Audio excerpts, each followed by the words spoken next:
गोरेगाव मधल्या नेस्को सेंटर मध्ये 3-4 दिवसांपूर्वी एक कॉन्सर्ट झालेलं होतं. त्या कॉन्सर्ट मध्ये खरं तर ड्रग्सच्या ओव्हरडोसमुळे दोन तरुणांचा मृत्यू झालाय. हे कशा पद्धतीने बघता? खरं तर हक्केच्या अंतरावरती पोलीस स्टेशन होतं, वनराई पोलीस स्टेशन. महाराष्ट्राला डुबता महाराष्ट्र करण्याचं जो सापळा रचला गेला आहे त्याची ही कुठे ना कुठे पावती, त्याचे पुरावे या निमित्तानं गोरेगाव प्रकरणाच्या माध्यमातून मिळाले. वास्तविक पाहता कांडला बंदर ते महाराष्ट्र हा एक कॅरिडॉर जो आहे हा ड्रग्सचा महाराष्ट्राला करण्याचा एक कुटील डाव आहे. त्यामुळे गुजरातमधून कांडलामधून थेट स्वरूपामध्ये ड्रग्ज जे आहे ते महाराष्ट्रात येतात आणि हा प्रश्न गोरेगावपुरता, मुंबईपुरता, पुण्यापुरता, नागपूरपुरता हा राहिलेला नसून आता तालुक्यात आणि खेड्यांपर्यंत ड्रग्सचं एक विस्तारित स्वरूपाचं एक नेटवर्क हे भारतीय जनता पक्षाच्या आशीर्वादाने नवे तर भारतीय जनता पक्ष त्याला रन करत आहे. हा आरोप नाही. तुळजापूर हे महाराष्ट्राचं तुळजाभवानीचं आराध्य दैवतांचं एक तीर्थस्थळ. या तीर्थस्थळाच्या निमित्तानं सर्वांना आस्था आहे, आदर आहे. शिवाजी महाराजांना जी भवानी तलवार दिल्या गेली त्याचा अभिमान देखील आहे. या शहराचे जे नगरपालिकेचे नगराध्यक्षपदाचे जे उमेदवार होते हे भारतीय जनता पक्षाने ड्रग्सच्या रॅकेटमध्ये ज्यांचं नाव होतं, ज्यांना पकडलं गेलं, जे आरोपी आहे त्यांना तिकीट दिलं आणि त्यांना निवडून देखील आणलं. त्यामुळे यातून काय संदेश महाराष्ट्राला दिला तर यातून ड्रग्सचा व्यवसाय करणाऱ्याला आम्ही राजकीय प्रतिष्ठा देऊ, त्याला पद देऊ आणि भारतीय जनता पक्ष त्याच्या पाठीशी उभा राहील हा संदेश सदरू तुळजापूरच्या ड्रग्ज माफियाच्या त्याला तिकीट देण्याच्या माध्यमातून असा एक प्रकार घडलेला आहे. एवढंच नाही तर त्यांचा मित्रपक्ष असणारा जो शिंदे शिवसेनेतला जो गट आहे त्यामध्ये थेट जे माजी मुख्यमंत्री आणि सध्याचे उपमुख्यमंत्री एकनाथरावजी शिंदे साहेबांच्या परिवारातील एका सदस्याच्या नावाने एका सदस्याच्या शेतात ड्रग्सची फॅक्टरी पकडल्या गेली. तिथे 43 कामगार पकडले गेले. त्या 43 पैकी 40 जणांना कुठली चौकशी न करता सोडून दिल्या गेलं. ते बांगलादेशी नागरिक असावेत इथपर्यंत आरोप झाले आणि या सर्व आरोपींना सोडण्याकरता खासदार श्रीकांत शिंदे यांचा दबाव होता. हे देखील आरोप आपण झालेले पाहिले. मात्र तिथे ड्रग्सची फॅक्टरी होती हे सिद्ध झालं. ते जे शेत आहे, ती जी जागा आहे ती एकनाथ शिंदे यांच्या कुटुंबातल्या माणसाची होती ते सिद्ध झालं आहे. त्यामुळे दुसरीकडे एकीकडे भाजप आणि दुसरीकडे एकनाथ शिंदेची शिवसेना हे ड्रग्सचं रॅकेट कसं चालवतं हे वेगवेगळ्या निमित्ताने पुन्हा एकदा सिद्ध होत आहे. उडता पंजाब म्हणून काय अवस्था पंजाबची झाली ही आता विश्वामध्ये चर्चा आहे आणि देशभरामध्ये त्या संदर्भामध्ये अत्यंत कठोर पावलं उचलल्या गेली पाहिजे भूमिका असताना आज देवेंद्र फडणवीस आणि त्यांचे मित्रपक्ष महाराष्ट्राला डुबवत आहे. त्यामुळे हा डुबता महाराष्ट्रचं पूर्ण पाप जे आहे हे सत्ताधाऱ्यांचं आहे हे या निमित्तानं प्रकर्षानं समोर आलं. आणि हा जो गोरेगावचा प्रकरण आहे या गोरेगावमध्ये नाकाच्या खाली जे म्हणतात ना अगदी तशाच स्वरूपामध्ये हे कांड झालेलं आहे. कारण जो व्हेन्यू होता, जे स्थळ होतं त्याच्या अगदी समोर गोरेगावचं वनराई पोलीस स्टेशन आहे. हाकेच्या अंतरावर नसून तर हाकेपेक्षाही कमी अंतरावर पोलीस स्टेशन आहे आणि त्याच्या समोर सर्रास अशा स्वरूपामध्ये त्या ठिकाणी ड्रग्ज दिल्या जातात. त्यातून ओव्हरडोस होतो. हे पोलीस विभागाचं, गृह विभागाचं, मुख्यमंत्र्यांचं फेल्युअर आहे. ही काही पहिलीच घटना नाही. वेगवेगळे त्या ठिकाणी सांस्कृतिक कार्यक्रम होतात, इतर काही कार्यक्रम होतात, तरुणाई त्या ठिकाणी मोठ्या प्रमाणावर बोलवल्या जाते आणि याआधी हे होत होतं आणि याचा नियमित हप्ता जो आहे हा पोलीस विभागाला हा मिळत असावा म्हणून याकडे मुख्यमंत्र्यांचा कानाडोळा आहे असं म्हटलं चुकीचं ठरणार नाही. त्यामुळे महाराष्ट्राला पूर्णवेळ गृहमंत्री नसल्यामुळे नव्हे तर महाराष्ट्राचा गृहमंत्री आणि मुख्यमंत्री हे ड्रग्स सारख्या विषयाला सहन करतात किंबहुना याचं रॅकेट चालवण्यामध्ये कुठेतरी त्यांचा सहभाग आहे. हे महाराष्ट्राचं दुर्दैव आहे. सभ्य सुसंस्कृत अशी प्रतिमा देवेंद्रजी एकीकडे तयार करताना आज त्यांच्या नाकाखाली त्यांचा विभाग हा ड्रग्सच्या विळख्यामध्ये महाराष्ट्राला जर गुंतवत असेल तर देवेंद्रजी हा महाराष्ट्र भविष्यात आपल्याला माफ करणार नाही. काय चाललंय तुमच्या राज्यात? ड्रग्समध्ये लोक अतिडोसनी मरत चालली आहेत. शेतकरी आत्महत्या करतात, तो विषय आपल्या ठिकाणी आहे. मात्र आज व्यसनाधीन महाराष्ट्र करण्याच्या अनुषंगानं आपला विभाग एकामागे एक जर पोलीस विभाग अशा प्रकारच्या आशीर्वादाने अड्डे चालवत असेल तर आपण तात्काळ स्वरूपामध्ये राजीनामा दिला पाहिजे. राजीनामा निदान मुख्यमंत्र्याचा आपल्याला द्यायचा नाही किंवा आपला राजीनामा कोणी मागू शकत नाही, हा आपला अहंकार असेल तर त्याला मला कुठे ठेच पोचवायची नाही. मात्र किमान गृहमंत्र्याचा तरी राजीनामा द्या आणि या महाराष्ट्राला संपूर्ण वेळ गृहमंत्री द्यावा, ही विरोधी पक्ष या नात्याने आमची मागणी आहे. परंतु सर, ही एक पहिलीच घटना नाहीये, तर यापूर्वी देखील अनेक घटना झालेल्या आहेत. बिश्नोई गँगने यापूर्वी देखील अनेक लोकांना धमक्या दिल्या.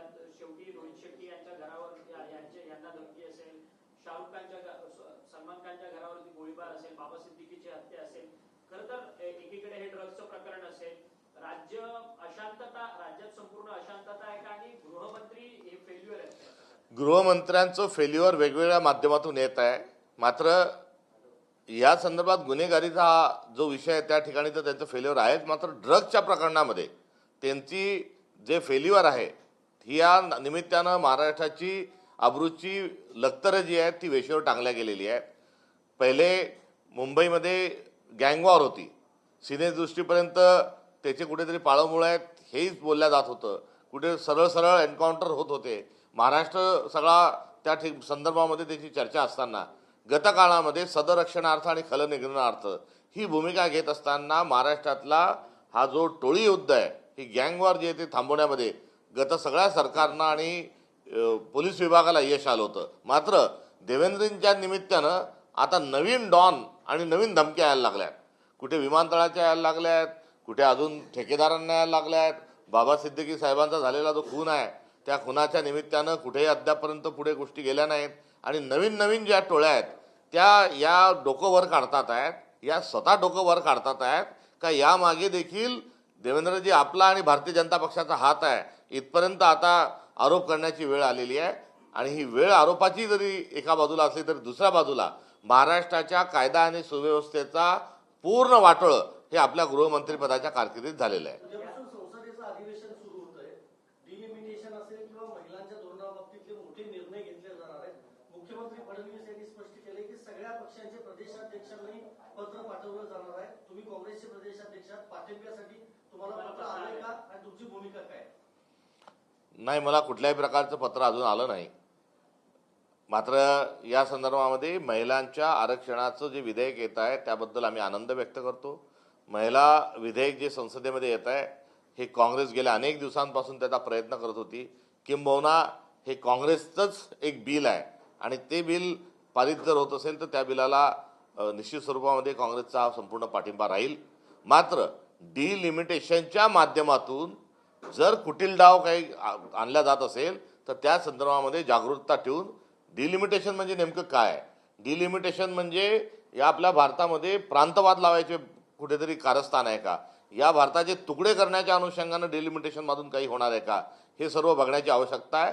दक्षिणेतली राज्य ही अस्वस्थ आहेत आणि महाराष्ट्र जो आहे हा देखील महाराष्ट्र याचे संपूर्ण जेव्हा डाटा आणि याचं सगळं विश्लेषण केलं जाईल तेव्हा महाराष्ट्र देखील अस्वस्थ होणार आहे.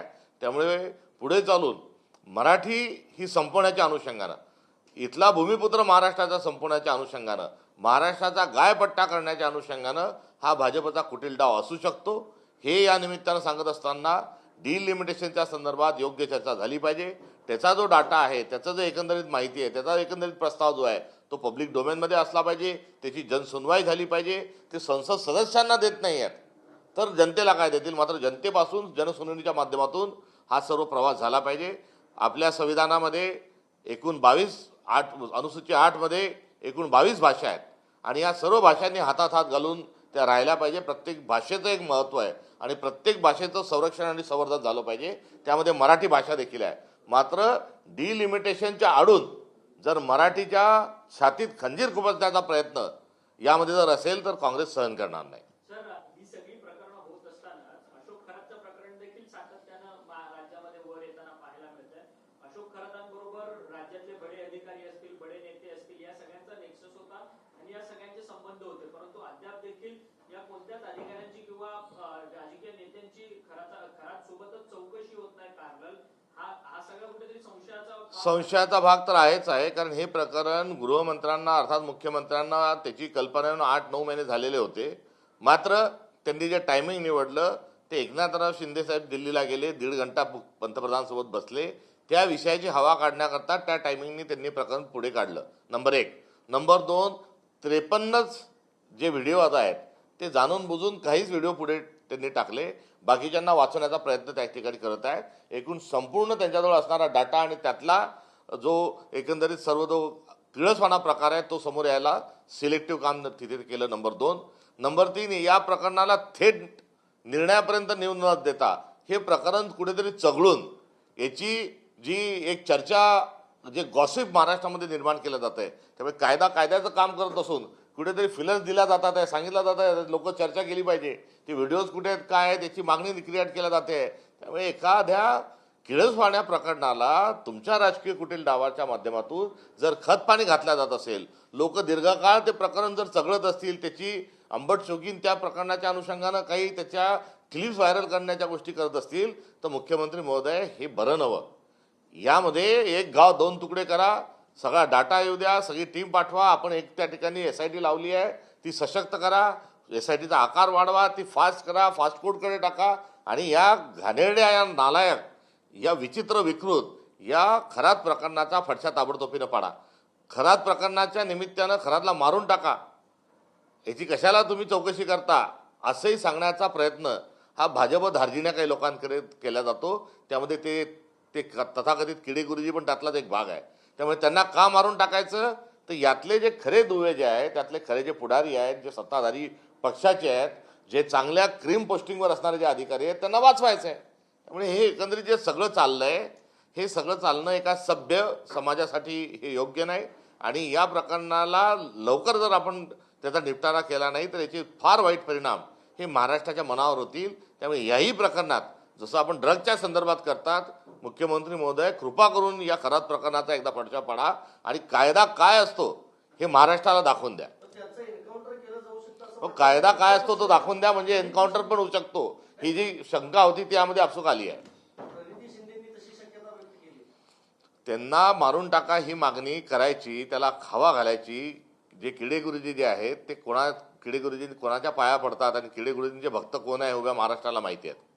त्यामुळे आंबे खाऊन मुलं होतात या विचारावर विश्वास असणारे जे काही गृहमंत्रालयाची गृह विभागाचे थेट संबंधित जे आहेत ते जर अशी मागणी करतात आहे तर कुठेतरी कपच्यात घेऊन त्याचं एन्काउंटर करण्याचं किंवा मॉब लिंचिंगच्या माध्यमातून त्याला मारून टाकण्याची शक्यता नाकारता येत नाही. सत्य लपवायचं म्हणून अशा प्रकारचा धोका निश्चित आहे. अनेक प्रकरण आहे. नाशिकचं कॉर्पोरेट जिहाद प्रकरण जे आहे त्याला भीषण वळण मिळालेलं आहे. मलेशियापर्यंतचा प्लॅन त्यांचा ठरला होता. मानवी तस्करी असेल. नंबर 2, नाशिकच्या संदर्भात धर्मांतराचा किंवा यातून जो एकंदरीत संदर्भ येतात आहे त्या संदर्भामध्ये खरात प्रकरणाचाच कित्ता गिरवला जातोय. जो FRI दाखल झालेला आहे तो पब्लिक केला गेलेला नाही. जर अशा पद्धतीने धर्मांतराचं संदर्भात जर कोणी काही केलं असेल तर कायदा काय सांगतो की तो FIR जो असेल तो पब्लिश करावा, तो पब्लिक करावा. त्यामुळे एकदा हा FIR जो आहे तो पब्लिक करा आणि तो FIR पब्लिक झाल्यानंतर नेमकं काय काय होत होतं, कुठे कुठे होत होतं, मलेशियात सांगितलं जात होतं का अजून कुठे काय सांगितलं जात होतं हे सगळ्यांसमोर येईल. या प्रकरणातही गॉसिपचा पार्ट मोठा केला जातोय आणि कायद्याचं काम कमी करतोय. त्यामुळे जर चुकीचं काही झालं असेल, जर बळजबरीने काही गोष्टी झाल्या असेल तर ताबडतोब कारवाई झाली पाहिजे. मात्र इथेही देखील कुठेतरी 2 धर्मामध्ये वाद लावण्याच्या अनुषंगानं सरकार त्या दिशेनं हे पाणी घेऊन चाललंय, त्या वळणाने हे पाणी घेऊन चाललंय, ही देखील शंका या निमित्ताने व्यक्त करत असताना जर सरकार खरोखर या प्रकरणाचा त्यांना फडशा पाडायचा असेल तर त्यांनी ताबडतोब हा जो FIR जो आहे हा पब्लिक करावा. सर, काल डॉक्टर बाबासाहेब आंबेडकरांची जयंती होती. त्या जयंती निमित्ताने चैत्यभूमीवरती कार्यक्रम होता. त्या कार्यक्रमामध्ये स्वतः देवेंद्र फडणवीस मुख्यमंत्री होते. त्यांनी एक वक्तव्य केलं. त्या वक्तव्यावरतून सोशल मीडियावरती अनेक प्रश्नचिन्ह निर्माण होत आहेत की त्यांनी एक वक्तव्य केलं की भारत हा जागतिक अर्थव्यवस्थेमध्ये 3री महासत्ता आहे, लवकरच पहिली आर्थिक महासत्ता बनेल, अशा पद्धतीचा दावा त्यांनी केला.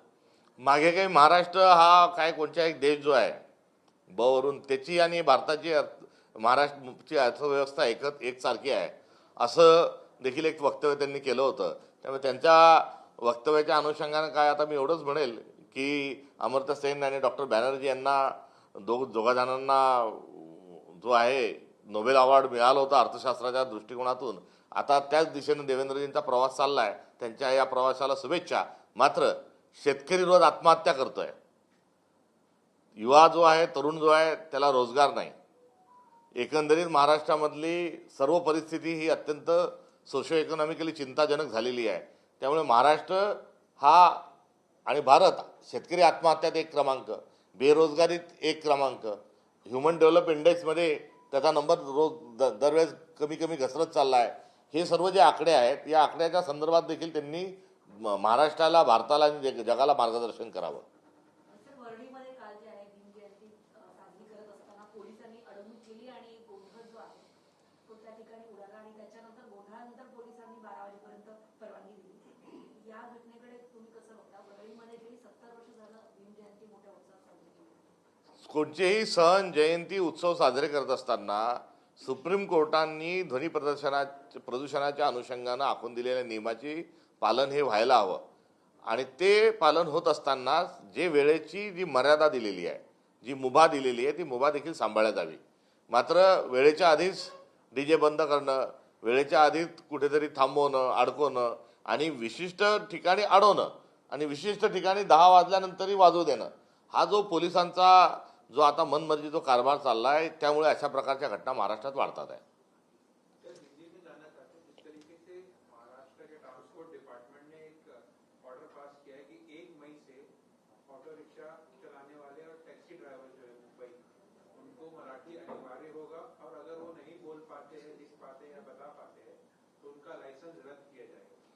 देखो, महाराष्ट्र में जो कोई भी आदमी किसी भी व्यवसाय से या सर्विस के लिए आता है तो उससे अपेक्षा है कि वो मराठी बात करे. यदि मराठी बात नहीं कर सकते तो मराठी समझने की भी जो सभ्यता है या उसका जज्बा वो रखे. मगर आए दिन मराठी और हिंदी एक झगड़ा लगाने का जो प्रयास किया जा रहा है, ये बहुत गलत है. इसलिए महाराष्ट्र में स्वाभाविक स्वरूप में यहाँ की भाषा मराठी है. आप अन्य राज्य में जाओगे तो उनकी भाषा वहाँ है, मगर यहाँ की भाषा में हम बात नहीं करेंगे, ये अहंकार बहुत गलत है. और तुम्हें ये हमारी भाषा आना ही चाहिए, मराठी आना ही चाहिए, इस प्रकार से अपेक्षा रखना ये भी गलत है. तो मराठी जो है ये पढ़नी चाहिए, पढ़ाना चाहिए, इसके साथ राजनीति खिलवाड़ करना गलत है. लेकिन सर नहीं आएगा तो लाइसेंस ही रद्द कर देंगे, ऐसा फरमान जारी. नहीं, ये कुल मिला के हर चीज़ों में जो है, हर बात में पोलराइजेशन का जो प्रयास सरकार करती है, उसका यही उनका एक मैंडेट है और पोलराइजेशन हर चीज़ में करना ही उनका फंडा है. गोरेगांव ड्रग्स मामले में जिस तरीके से खुलासा हुआ है, दो युवकों की जान गई है और अभी इन्वेस्टिगेशन जारी है, ड्रग्स का मसला सुलझ नहीं रहा. ड्रग्स का मसला बढ़ रहा है और महाराष्ट्र को डूबता महाराष्ट्र बनाने के चक्कर में अब यहाँ का गृह विभाग लगा हुआ है और ये सीधा इसकी जिम्मेदारी महाराष्ट्र के मुख्यमंत्री देवेंद्र फडणवीस की. आखिरी सवाल, अमरावती में जिस तरीके से माहौल टेंस हो गया है, वहाँ पर जो सोशल मीडिया के माध्यम से तस्वीरें बच्चों की वायरल की गई, वीडियोज के अरेस्ट किया गया, तुरंत उनमें सख्त कार्रवाई उसमें होना चाहिए. और खरात का मामला हो, नासिक का मामला हो, अमरावती का मामला हो, इन सारे घिनौने मामले में कानूनन तुरंत कार्रवाई करना चाहिए. इसको पेंडिंग रखते हुए इसकी जो चर्चा चलाने के बदले कानून ने सख्ती के साथ सामने आना चाहिए. आदित्य ठाकरे को कार्याध्यक्ष के रूप में उनको हार्दिक शुभकामनाएं, हार्दिक शुभकामनाएं उनको. सर, मराठीमध्ये की आदित्य ठाकरे यांना त्यांच्या पक्षाचा कार्याध्यक्ष बनवण्याच्या संदर्भातल्या हालचाली सुरू आहेत, कशा पद्धतीने हे पाहता? त्यांचा पक्ष आहे, स्वतंत्र पक्ष आहे, त्यांना त्यांच्या पक्षाचे निर्णय घेण्याचे अधिकार आहेत.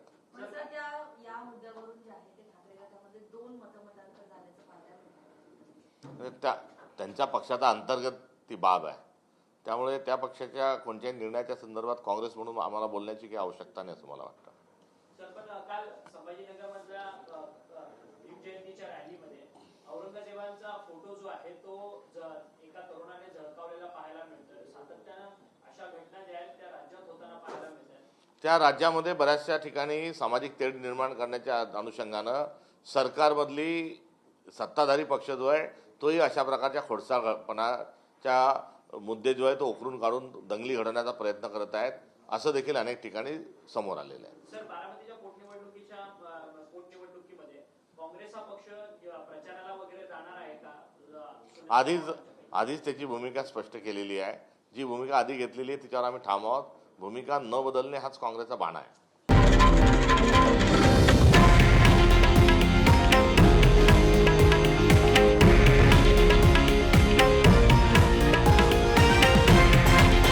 हे आहे देशातील नंबर 1 न्यूज नेटवर्क आणि आपण पाहत आहात TV9 मराठी, एकमेव.